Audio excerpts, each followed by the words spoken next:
नमस्कार, तेज हरियाणा से गुरविंदर पन्नू। और हरियाणा में मतदान होने के बाद अब सबकी निगाहें काउंटिंग पर लगी है, क्योंकि 8 अक्टूबर को नतीजे आने हैं और अब नतीजे आने भी कुछ ही घंटों का समय बाकी रह गया है। मगर हरियाणा की सबसे सियासी सीट के तौर पर, जो हॉट सीट के तौर पर सिरसा को देखा जा सकता है, जहां पर डबवाली की बात करें, रानिया की बात करें, एलनाबाद की बात करें और सिरसा की बात की जाए। पांचों सीटों पर कैसा आंकलन है, एग्जिट पोल क्या कह रहा है। और मेरे साथ तेज हरियाणा के साथ हमारे बहुत ही अनुभवी लंबे वक्त से जो कि एग्जिट पोल पर और राजनीतिक तौर पर विश्लेषण उनका बहुत सटीक रहता है हमेशा। मेरे साथ हैं राजनीतिक विश्लेषक महावीर साहरन जी, वरिष्ठ पत्रकार हैं। साहरन साहब, तेज हरियाणा पर बहुत बहुत स्वागत है आपका। सबसे पहले धन्यवाद पन्नू जी, बहुत बहुत धन्यवाद। सर, क्या कह रहा है आपका आंकलन, आपका एग्जिट पोल? क्योंकि बहुत सारे फ़ोन कॉल्स मुझे आ रहे थे कि महावीर जी से अब मुलाकात करवाइए, क्योंकि लोगों की नब्ज़ अभी भी टिक नहीं रही है। लोग उस इंतज़ार की घड़ी को अभी तक बहुत लंबे से देख रहे हैं कि पता नहीं कब 8 अक्टूबर आएगी, कब सुबह होगी, लेकिन उससे पहले ही हर कोई जान लेना चाहता है कि कहाँ पे कौन जीत रहा है। देखो, सिरसा ज़िला में तो स्थिति कुछ सीटों पे तो क्लियर है। जैसे अभी हम बता दें मोटा मोटा जो है कालांवाली में तो कांग्रेस पार्टी बड़ी आसानी से जीत दर्ज कर रही है। और दूसरी सिरसा विधानसभा, वहाँ पर भी मैं समझता हूँ कि कांग्रेस पार्टी को एज हासिल है गोपाल कांडा के मुकाबले गोकुल सेतिया को। अच्छा उन्होंने इलेक्शन लड़ा है, लोगों में जिस तरह की है मतलब। और उसके बाद में जो तीसरी सीट है रानिया के अंदर भी जो है मेरे को लग रहा है इनेलो वहाँ पे जीत दर्ज कर रही है। लेकिन मुकाबला वहाँ पर भी तिकोना हो गया था और चौधरी रणजीत सिंह शुरुआती दौर में काफ़ी पिछड़े हुए थे। इन्होंने जो है लास्ट टाइम आते आते उन्होंने अपने इलेक्शन को बहुत ऊंचा किया है और वो मुकाबले में रणजीत सिंह जी रहने वाले हैं और फाइट दे रहे हैं अच्छी। लेकिन थोड़ा अपर हैंड जो है वो इनेलो को वहाँ पर है। और एलनाबाद में जो है क्योंकि सीधा मुकाबला था और अभय सिंह ज़्यादा यहाँ पर टाइम, क्योंकि पूरे प्रदेश में वो घूमे और यहाँ पर ज़्यादा टाइम नहीं दे पाए और वहाँ पे मेरे को लग रहा है कि वो बहुत फंस गए हैं। तो जो चुनाव का जो मतदान का जो ट्रेंड देखे उससे पूरा ये लग रहा था कि वो शुरुआत में तो वो आसान से जीत दर्ज करेंगे और धीरे धीरे उनका जो चुनाव है वो पिछड़ता चला गया और पोलिंग कुछ भीतरघात हम कह सकते हैं बड़े पैमाने पे वहाँ पे हुई है। और भीतरघात अगर जिस तरीके से रिपोर्टें मिल रही हैं, जो आवाज़ आ रही है, तो मेरे को ये लगता है अभय सिंह चुनाव हार सकते हैं। और अब डबवाली जो सीट है, डबवाली सीट पे बड़ा ज़बरदस्त मुकाबला हुआ और तमाम जो लोग हैं इसके, जो भी सियासत के जानकार हैं, किसी ने भी जो है पहले जेजेपी का वैसे तो पूरे प्रदेश में कहीं कुछ मेरे को नज़र नहीं आया। अकेली ये सीट है डबवाली की जहाँ पे वो मुख्य मुकाबले में मैं शुरुआत से मान रहा था। लेकिन आमतौर पे ये समझा गया कि मुकाबला जो है सीधा कांग्रेस और इंडियन नेशनल लोकदल के बीच में है। लेकिन चुनाव आते आते और मतदान के दिन तो बिल्कुल ही तिकोना जो है हर आदमी की जुबान पे है कि डबवाली के अंदर मुकाबला बड़ा कड़ा है और तिकोना है। और जो कांग्रेस पार्टी को जो भारी भरकम एज शुरुआत के अंदर थी वो मेरे ख्याल में तो एज ख़त्म हो गई है। और हरेक किसी के लिए इसके बारे में कोई दावा करना मैं नहीं समझता कि कोई आसान होगा कि क्लियर कोई कह दे कि या कांग्रेस जीत रही है या इनेलो जीत रही है या जेजेपी जीत रही है। बहुत ही कड़ा मुकाबला डबवाली की सीट पर है। ठीक है साहब साहब, जिस तरीके से डबवाली हॉट सीट पर सबसे पहले मैं चाहूँगा कि 2-2.5 मिनट में हमारे दर्शकों को हम 10-12 मिनट में ही पूरी 500 सीटों का विश्लेषण दे देंगे। और ये हमारा आंकलन है, कोई फाइनल नहीं है। बाकी फाइनल नतीजे तो ईवीएम जब खुलेगी तभी पता चलेगा। डबवाली में जैसे सर 3 सबसे बड़े चेहरे हैं। हरियाणा की हॉट सीट यहीं से बन गई जब दिग्विजय चौटाला की एंट्री यहाँ पर हो गई थी। आदित्य चौटाला ने जब पाला बदला भाजपा को छोड़कर वो INLD में आई। और उधर से अमित सिहाग, भूपेंद्र हुड्डा, दीपेंद्र हुड्डा, अमृत वड़िंग, राजा वड़िंग, तमाम जो बड़े लीडर हैं वहाँ पर उनके लिए ठहरे और उन्होंने यहाँ पर प्रचार किया। चंद्रशेखर रावण, भीम आर्मी की एंट्री और OP चौटाला ने खुद INLD के लिए प्रचार किया। तो मतलब बहुत हर तरीके से स्टार प्रचारकों को बुलाया गया यहाँ पर। आपको क्या लगता है चौटाला परिवार के बीच में सबसे बड़ा मुकाबला है? पंजाबी बेल्ट से 2 चेहरे, बलदेव सिंह मांगियाना है और कुलदीप सिंह गदराना है। क्या सिनेरियो देखते हैं सर पांचों को मिलाकर? देखो, मुकाबला तो इन तीनों में ही है। और गदाना और जो मांगाना है, मांगाना तो मैं 5 नंबर पे मान रहा हूँ। इनका तो कोई प्रचार बीजेपी ने सब अंडरस्टैंडिंग ही मान लो, बीजेपी की इनेलो के साथ थी। और जो है बीजेपी ने प्रत्याशी भी उस तरीके से उतारा कि जो पंजाबी बेल्ट में डेंट कर सके कांग्रेस को, ये मेरा मानना है। और लेकिन वो उनका प्रचार कोई उन्होंने नहीं किया और कोई रैली वगैरह भी, कोई इन्होंने जनसभा भी बीजेपी ने यहाँ पर नहीं रखी।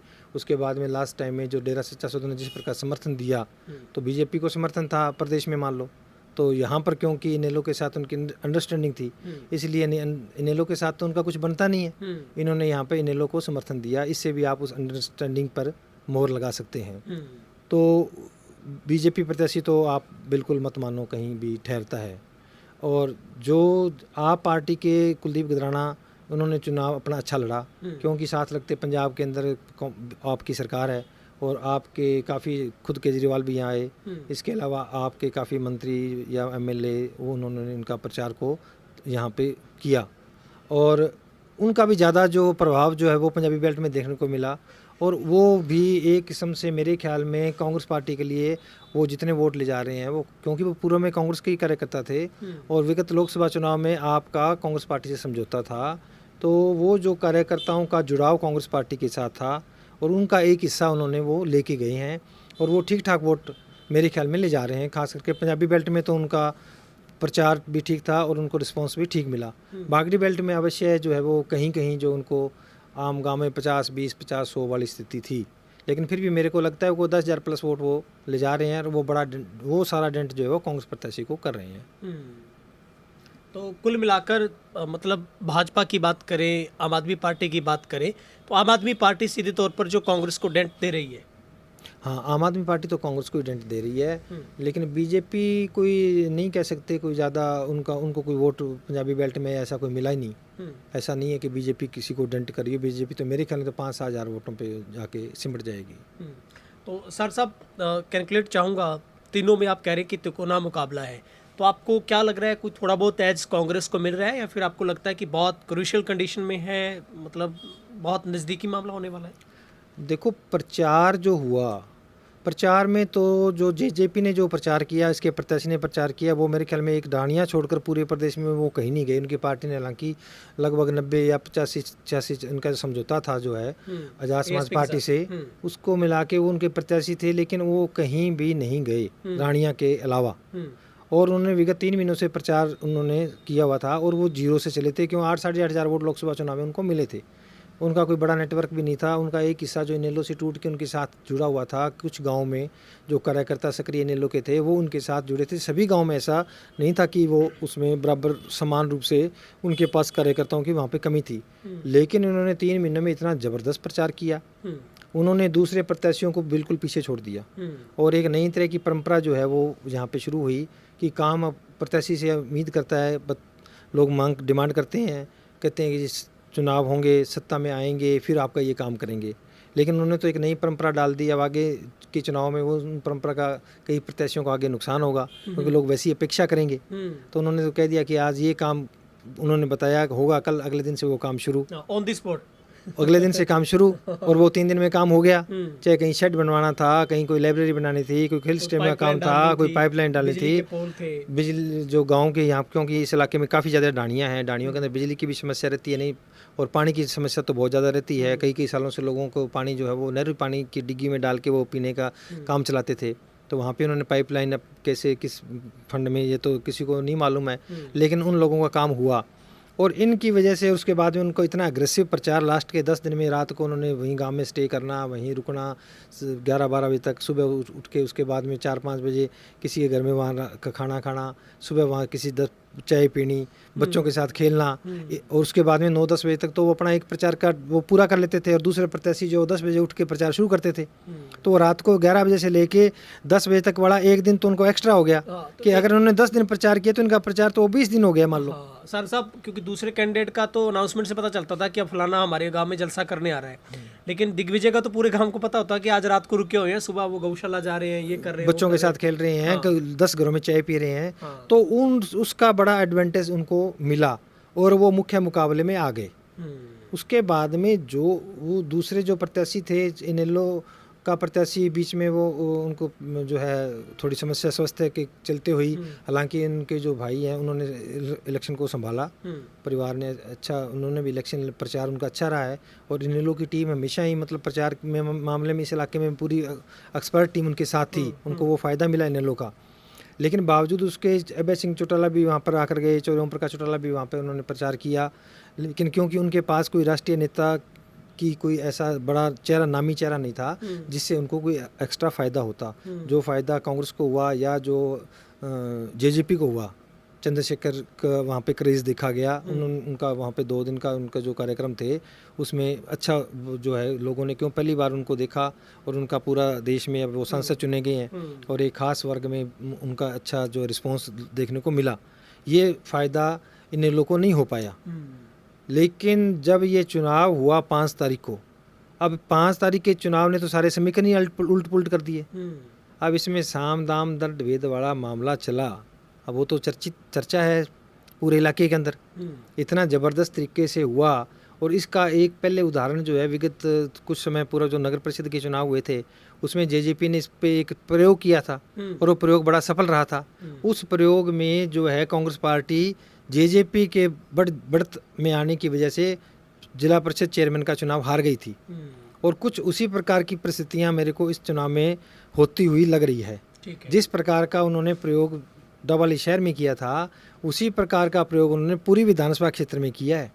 और अगर वो उनका तीर अगर निशाने पे लग गया तो आप देखोगे कि बहुत हैरानीजनक नतीजे आ रहे हैं। लेकिन इसमें एक चीज़ तो बिल्कुल तय है, कांग्रेस पार्टी को बहुत बड़े पैमाने पे जो है इस प्रयोग ने डेंट किया है।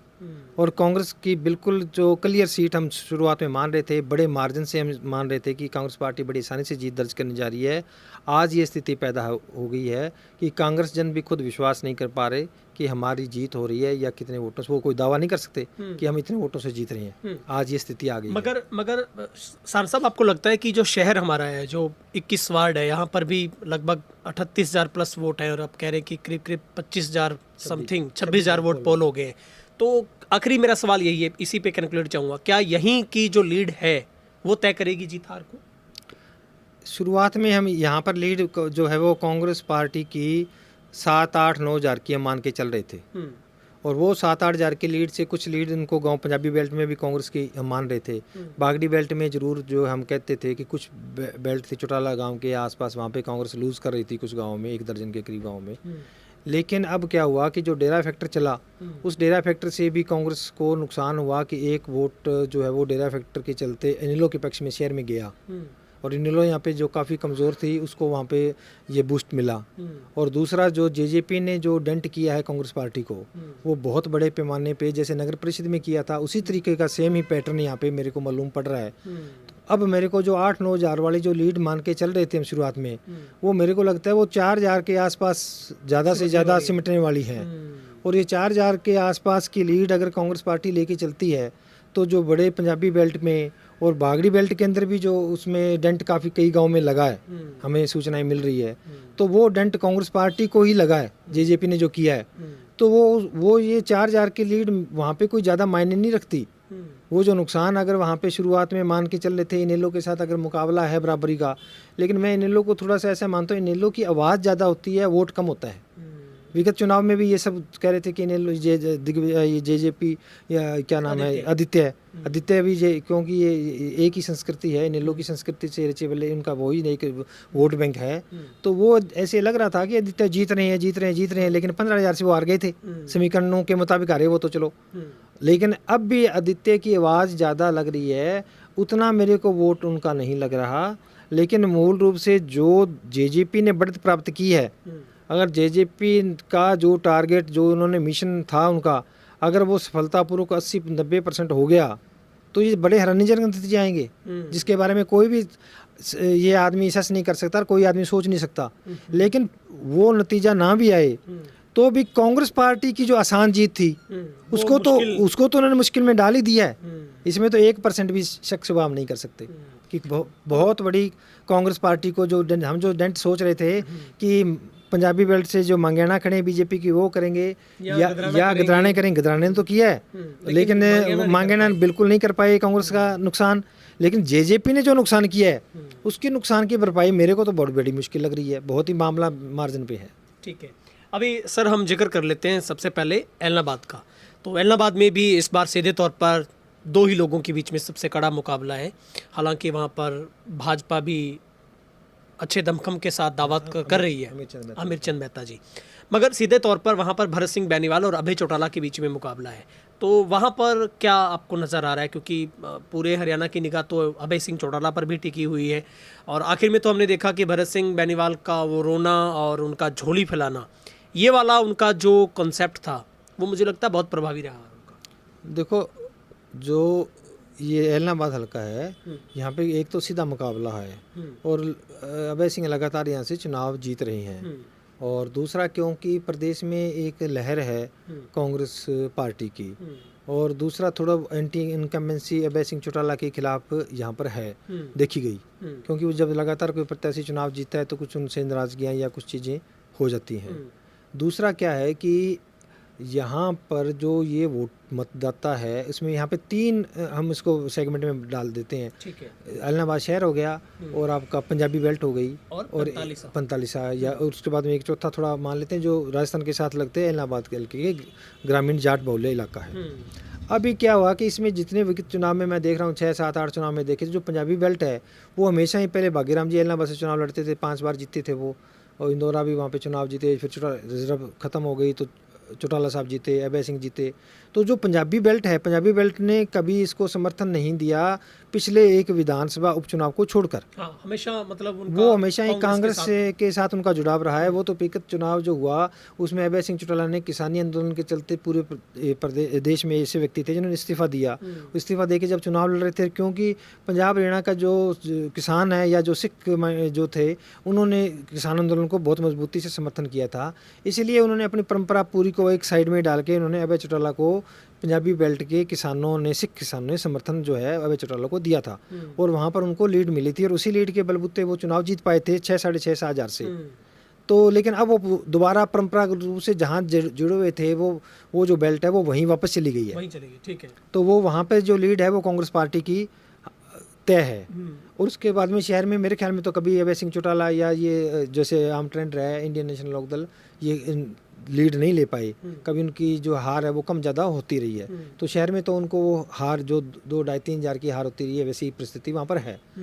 अब परिस्थिति क्या हुई कि जो भरत सिंह बेनीवाल चुनाव मैदान में आए, उससे पहले जब लोकसभा का भी चुनाव हुआ, उस चुनाव में ये देखा गया, पूरे सभी लोग ये कहते थे कि यहाँ पर जो है 5-7 हज़ार का मामला है, और जो बीजेपी का कैंडिडेट यहाँ पे स्ट्रॉन्ग है, मीनू बेनीवाल जो है, एक नई एंट्री हुई थी बीजेपी के थ्रू, वो समाज सेवक के रूप में उन्होंने पिछले 3-4 साल से काफ़ी रुपया पानी की तरह बहाया है, और वो उन लोगों को उन्होंने जो जनसभा भी करवाई मुख्यमंत्री की उस दौरान, वो पूरे प्रदेश में सबसे जो है बड़ी जनसभा हम कह सकते थे।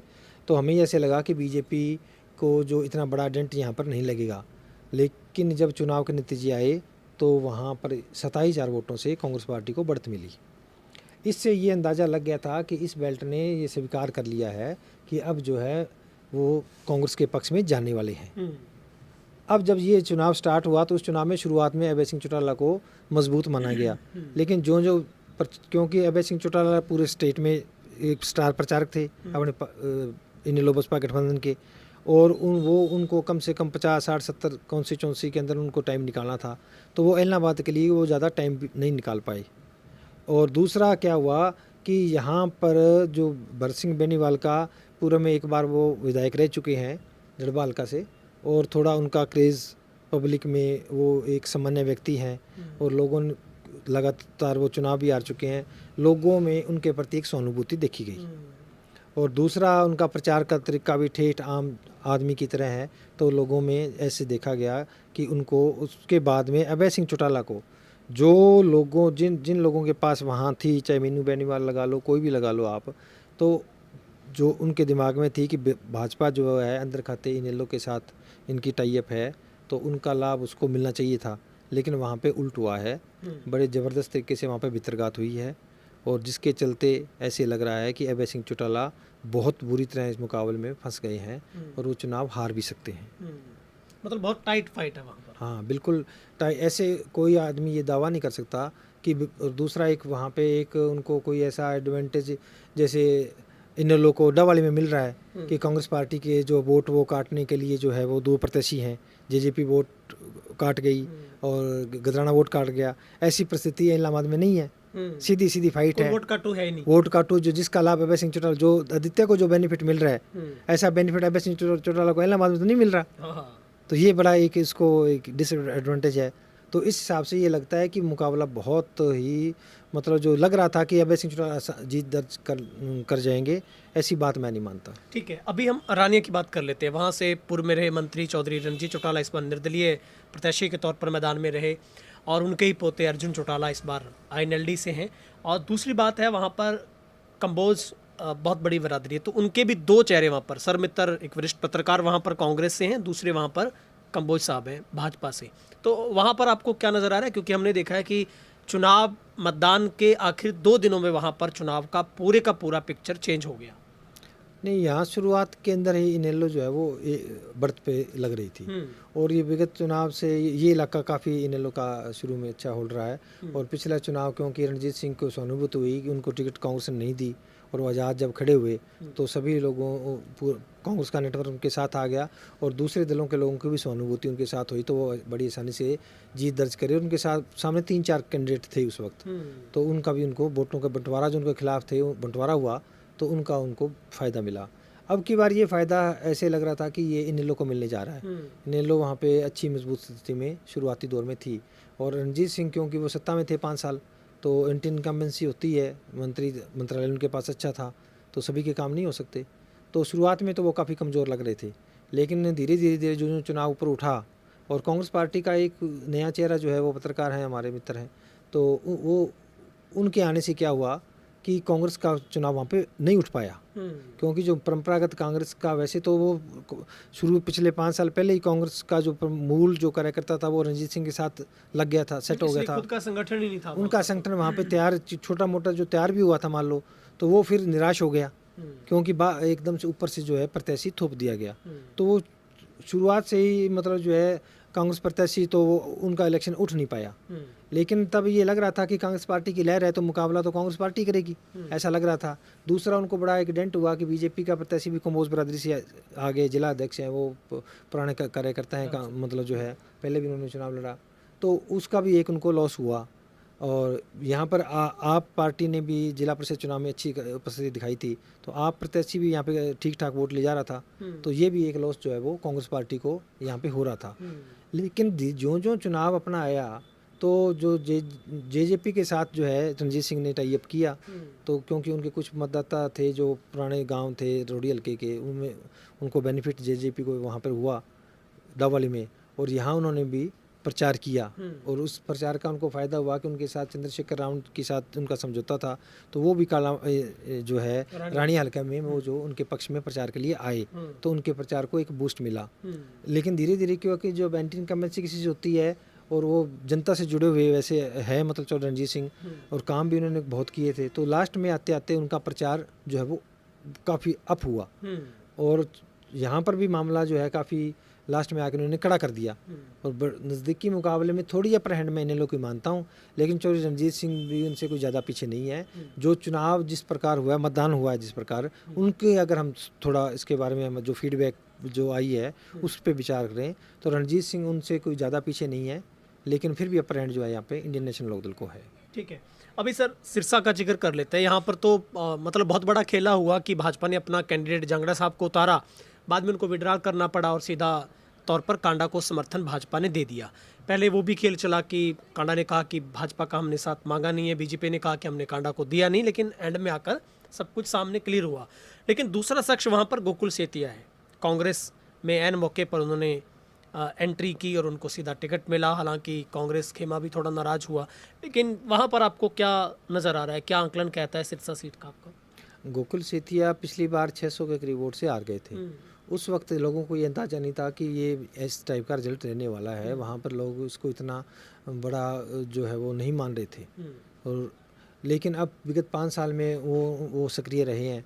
और विगत चुनाव में जो है वो 31 गांव है इसमें, वो 31 वार्ड है और 31 ही वार्ड है। जो 31 गांव पहले जो परिसीमन हुआ उसमें जो दूसरे गांव हुआ करते थे पंजाबी टाइप गांव थे, लेकिन बाद में तो ये परिसीमन में बागड़ी बेल्ट जो दड़बाल के गांव उनके साथ जोड़ दिए थे। इनमें हमेशा ही जो है इनेलो का दबदबा रहा है और पिछले चुनाव में इनेलो का समर्थन प्राप्त था गोकुल सेतिया को, इसलिए वो बराबरी पर आए थे। अब वो समर्थन होने के चलते 5 साल तक इनेलो के उन कार्यकर्ताओं के साथ गोकुल सेतिया का जुड़ा हुआ।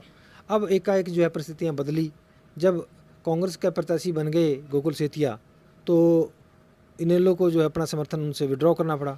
जैसे वो कांग्रेस में गए तो वो कांग्रेस में गए और वहाँ पे क्योंकि पता था कि बीजेपी के साथ अंडरस्टैंडिंग तो है ही, तो जो है गोपाल कांडा की तो सेटिंग बीजेपी उन्होंने अपना कैंडिडेट विड्रॉ कर लिया, तो सीधा समर्थन जो है इनेलो को देना पड़ा गोपाल कांडा को। अब उससे क्या है कि थोड़ी इतना एकदम जैसे परिस्थितियां बदली तो जो पुराने कार्यकर्ता हैं, पुराने जो ज़मीनी लोग जुड़े होते हैं, किसी के साथ अटैचमेंट लगातार जिसकी है, उसके लिए एकदम ऐसे पाला बदलना बड़ा मुश्किल होता है। तो उन हालातों में गोकुल सेतिया को गांवों में कोई बड़ी डेंट नहीं लग पाई इनेलो के जो है हलोपा को समर्थन देने से। मतलब आज की तारीख में गोकुल सेतिया गांव में पूरी तरह मजबूत हैं।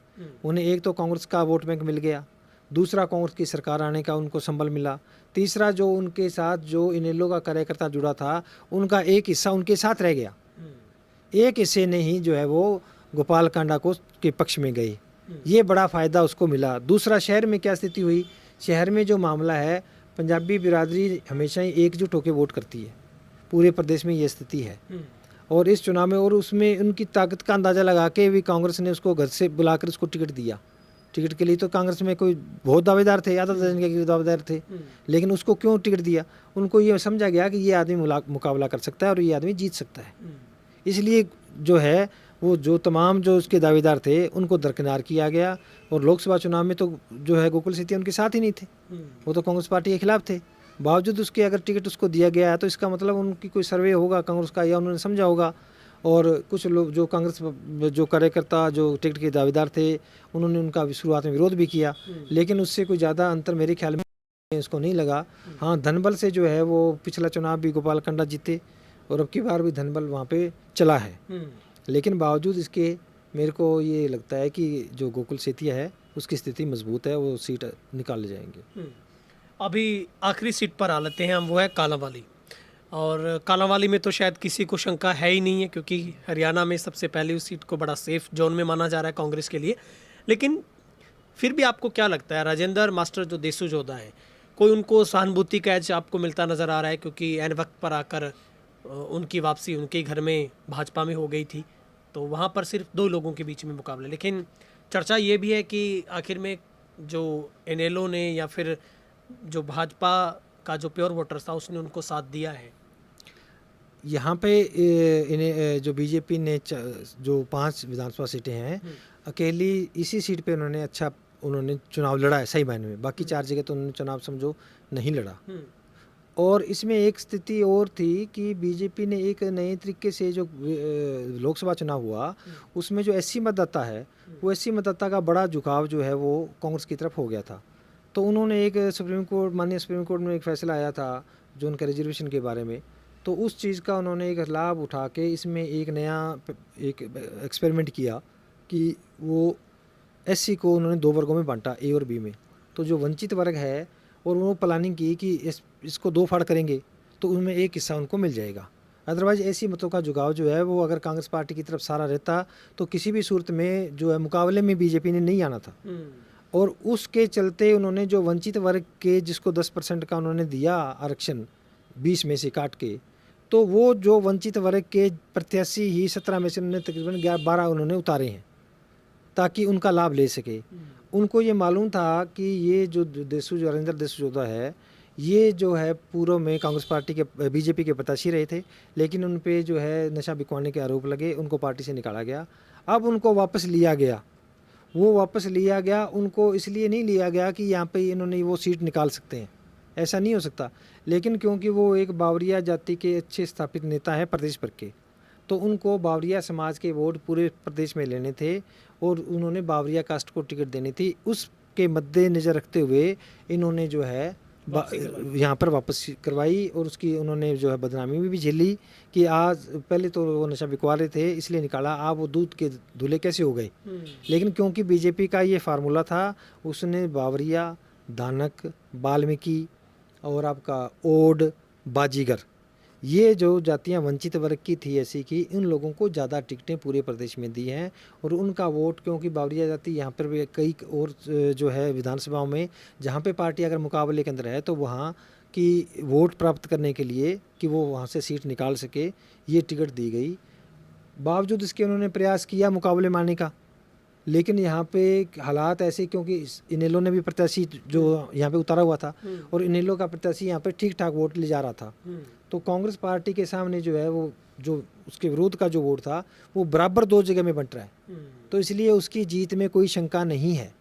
ठीक है, इसकी जीत में कोई लंबी चौड़ी कोई शंका वाली बात नहीं है, क्यों उसकी जो विरोध का वोट है वो अगर वहाँ पे अगर 60,000 वोट अगर ले जा रहा है तो ये दोनों 30-32 को 30-28 में या 32-26-34 में खड़े हैं, तो उसके लिए कोई मार्जिन आसानी से वो जीत हुआ है वो दर्ज करने जा रहे हैं। ठीक है। सर साहब, सिरसा में आपको 5 सीटें हैं, क्या लगता है ये 4-1 होने वाला है या 3-2 होने वाला है इस बार? देखो आप ये मान लो 3-2 का मेरे को लग रहा है। 3-2 लग रहा है, मतलब 3 सीटें कांग्रेस के खाते में जा रही है। जा सकती है 3 सीटें, जा ही रही हो तो इलाहाबाद जा रही है, सिरसा जा रही है, कालांवाली जा रही है मान लो, और इन डवाड़ी में तो खतरा है। अगर डवाड़ी में जीती तो फिर 4-1 हो जाएगा, लेकिन डवाड़ी में मेरे को लग रहा है खतरा है। और रानिया के अंदर रानिया में वो 3 नंबर पे है कांग्रेस, इसलिए वो उसको नहीं मान सकते, और यहाँ पे पूरी फाइट के अंदर है। आखिरी सवाल है, हरियाणा में जो इतने बड़े एग्जिट पोल आए हैं, चाहे वो आर भारत का हो, मैं मतलब न्यूज़ 18 का हो, आज तक का, भास्कर का, वो कह रहे हैं कि लगभग 55 से 60 सीटें कांग्रेस लेकर जा रही है। आपको क्या लगता है हरियाणा में वाकई एक तरफा सरकार आ रही है? नहीं, सरकार तो आ रही है, 50 सीट तो मेरे दिमाग में बिल्कुल है, आ रही है, कोई शक नहीं है। लेकिन जो शुरुआत के अंदर जैसा लग रहा था कि जैसे पिछली बार 75 कह रहे थे बीजेपी स्टार्ट हुई थी और 40 पर आ गई मान लो, तो इसी प्रकार ये 65-70 की बात कर रहे थे कांग्रेस, 70 पार कर रही थी, 70 पार कर रही थी। वो 70 वाली मैं कहता हूँ 50 वाले मामले में आ रही है, क्योंकि जो समीकरण बने हैं कई सीटों, आप एक बात से अंदाज़ा लगा लो भी, सोनीपत, रोहतक, झज्जर में तो अब सबको पता है हुड्डा एक, अगर आप इस प्रदेश में 100 व्यक्तियों से पूछे कि कौन मुख्यमंत्री बनेगा तो 100 के 100 कहीं कांग्रेस सरकार आएगी तो हुड्डा मुख्यमंत्री बनेगा, एक भी नहीं कहेगा हुड्डा नहीं बनेगा। इतना बड़ा किसी के बारे में पहले डिसाइड होना ये पहली बार हो रहा है, नहीं हमेशा संशय होता है। मतलब अब जब भजनलाल जी 65 सीटें लेके गए तो वो कह रहे भजनलाल मुख्यमंत्री बनेंगे, लेकिन हुड्डा को बना दिया गया था। लेकिन अब ऐसा नहीं लगता कि वो ऐसा रिस्क कांग्रेस ले पाएगी या ऐसा होगा।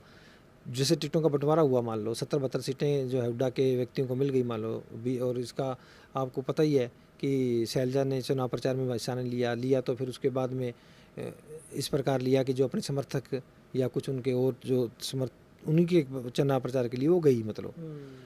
तो अब उसमें इतना बड़ा, अब सोनीपत, रोहतक, झज्जर ये बिल्कुल इसकी विदेश वाली बेल्ट है, लेकिन सोनीपत में तो वो 3-4 सीटें कांग्रेस पार्टी लूज़ कर रही है। और जहाँ पे समीकरण ऐसी है कि जाट मतदाता इसमें देखो कंसोलिडेट हुआ है पूरे प्रदेश में, लेकिन जहाँ पर जाट मतदाता इंडिपेंडेंट्स खड़े हुए हैं या कोई बागी खड़े हुए हैं और कांग्रेस पार्टी में सेंध लगा रहे हैं जहाँ पर, तो वो सीटें कांग्रेस पार्टी हार रही है। लेकिन फिर भी बीजेपी का चुनाव शुरुआत में जितना कमज़ोर लग रहा था, जितनी विरोधता थी, खट्टर सरकार से लोग जितने नाराज़ थे, बीसी फैक्टर जो है वो इसका बीजेपी का जो उन्होंने चलाया वो चला है। और जो है क्योंकि इसमें एक चीज़ थोड़ी सी आती है कि ये वोटर जो बीसी वोटर है एससी, ये वोकल नहीं होता, और जाट वोटर थोड़ा वोकल होता है। तो उससे लोगों को ये लग रहा होता है कि ये हम बड़ी थंपिंग मार्जिन हो रहा है, जीत रहे हैं। कुछ ऐसी सीटें हैं जिन पे अगर ऐसे, हालांकि ऐसी सीटों पे तो कांग्रेस को फ़ायदा है क्योंकि वहाँ तो इस प्रकार का बंटवारा नहीं होता, क्योंकि वहाँ ताकतवर कैंडिडेट ऐसे नहीं होते कि वो उसका चुनाव को जो बिगाड़ दें।